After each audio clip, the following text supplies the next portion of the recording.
I couldn't believe my eyes. After a 13-hour shift, all I wanted was to crash into bed, kiss my wife, check on my kids, and finally close my eyes for a few hours. But instead, I stood frozen in the doorway of our bedroom, trapped in a nightmare. My wife and my brother, in our bed.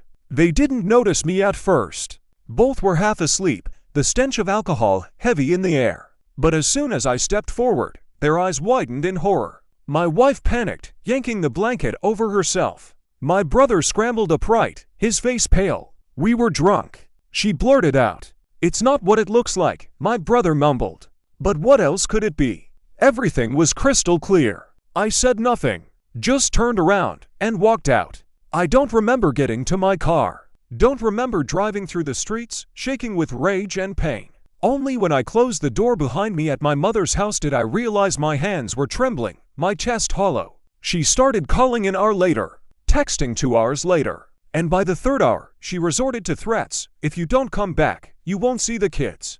Those words cut me deeper than the betrayal itself. I knew she was using the kids as leverage. She knew I wouldn't survive being apart from them. But did I have the right to walk back into that hell just for them?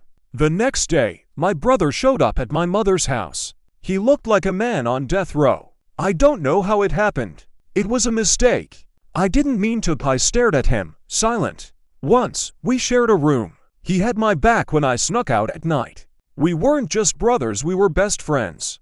Didn't mean to. My voice was too calm, too steady. You know what I didn't mean to do? Walk into my own home and see the mother of my children scrambling to cover up what can't be hidden. He looked away. "I'll do anything for you to forgive me." I laughed. "Forgiveness? You want forgiveness?" I shook my head. "Brother, you have no idea what I want." Neither did I. But one thing was clear. Neither of them truly grasped the devastation they had caused. 2 days later, I tried to see my kids. She stood in the doorway, arms crossed. "You can't come in unless you talk to me. I want to see my kids." "Then talk." "About what?" "How you destroyed our family." Her lips trembled, but she quickly composed herself. "I made a mistake. But we can fix this." I shook my head. "Nothing can be fixed." "Are you really going to take the kids away from their mother?" She knew exactly where to strike. I glanced at the house where my children lived. Every corner of it was filled with their laughter. Could I really take them away to a strange place where nothing would remind them of home? "Let me spend the day with them," I finally said. She hesitated, as if battling something inside herself. "Fine, tomorrow, but only for a couple of hours." And at that moment, I knew I had to fight. I hired a lawyer, started gathering proof of her affair, recording her threats to keep the kids from me. Meanwhile, the children started asking questions. "Daddy, when are you coming home? Daddy, why aren't you sleeping with mommy?" I couldn't tell them the truth. They were too young. But I knew one thing. I had to make sure they didn't suffer because of this. A month later, I had a chance at custody. My wife realized it and changed her tactics. "Maybe we can start over," she said one night, her voice soft. I smirked. "Start over? You and my brother? Or someone else?" She paled. "We're a family, no. Family doesn't betray each other." I had made my choice.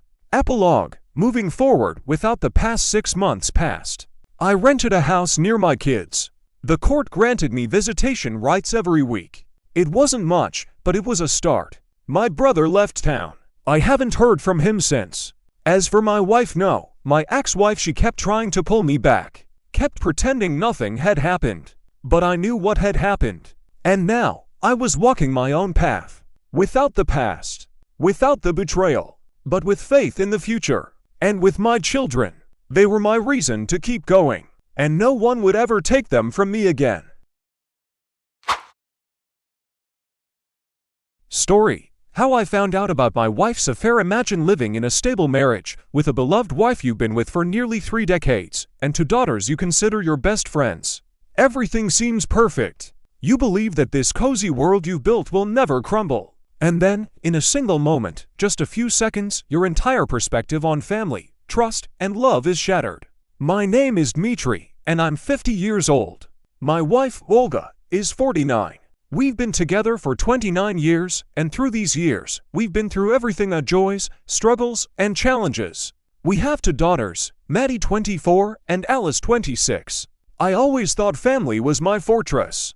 But everything changed in an instant when I saw a message on my wife's phone that destroyed everything. It all started when my wife was taking a shower one day, and I decided to check my phone. Suddenly, a notification popped up on Olga's phone. It was strange because we were always honest with each other, and we had no secrets. I thought it was probably just one of the messages from our daughters confirming plans for a girls' dinner. But when I opened it, I saw a number one didn't recognize and the words, "Can't wait to see you," followed by a series of kissing emojis. I froze. The text was from an unknown number. I couldn't believe my eyes. As I scrolled through the conversation, I realized it wasn't just a random message. This was an ongoing exchange with someone she was seeing regularly. And then it hit me. This wasn't just flirting, but it was an affair. The man was her boss. Someone she spent not only work hours with. I didn't know how to react. Inside, I felt like my whole world was crashing down. At the same time, I wanted to make sure I wasn't just imagining things. I decided to text our daughters and ask about the dinner plans they had mentioned earlier. Within a few minutes, both daughters replied. They confirmed they were meeting for dinner, excited and looking forward to it.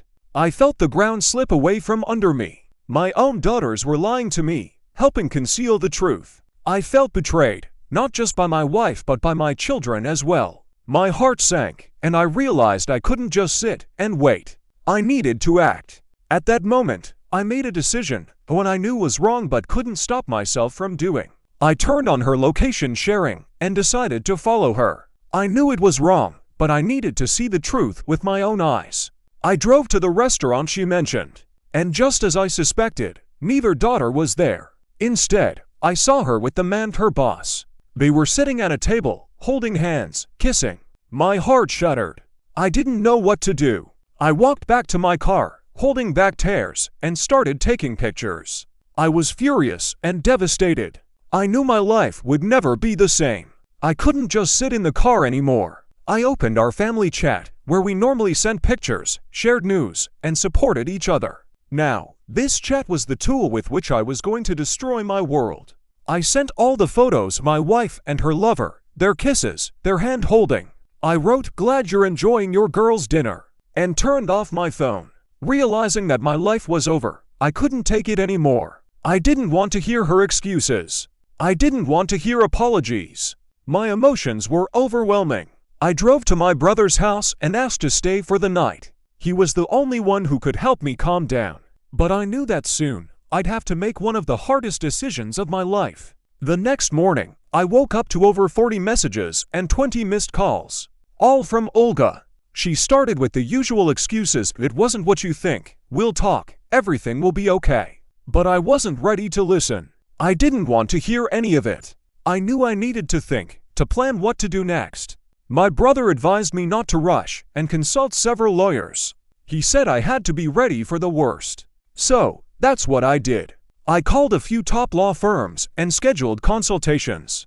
I knew I had to be smart. Emotions couldn't play a part in this decision. While I was at the law firm, my daughters began texting me. Maddie, the younger one, filled up my phone. She was practically begging me for forgiveness, apologizing for helping my wife keep the secret. Her texts were full of regret. "Dad, I shouldn't have lied. I can't believe I did this. I love you so much." I responded calmly, "I need time to process this. I'm not ready to talk." In response came nothing but apologies and pleas for forgiveness. Alice, on the other hand, seemed to not fully understand the gravity of the situation. "Dad, this was just one mistake. Please don't destroy our family over this." These words cut me to the core. I couldn't comprehend how she could be so nonchalant about what had happened. I was ready for the worst consequences. It's been 5 days since then. I've been staying at my brother's house.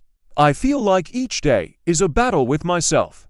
I feel empty inside and yet consumed by rage and sadness. The situation with my wife won't leave me alone, but what hurts more is that my children betrayed me too. How can I ever forgive them? How can I live with this? Alice is getting married this year, and I was going to pay for her wedding, but now I don't even know if I'll be there. What comes next? I don't know. I'm struggling, but I know I need to get through this. No matter how hard it is, I can't stop now. What do you think about this? Like and subscribe to the channel so that you don't miss another exciting story.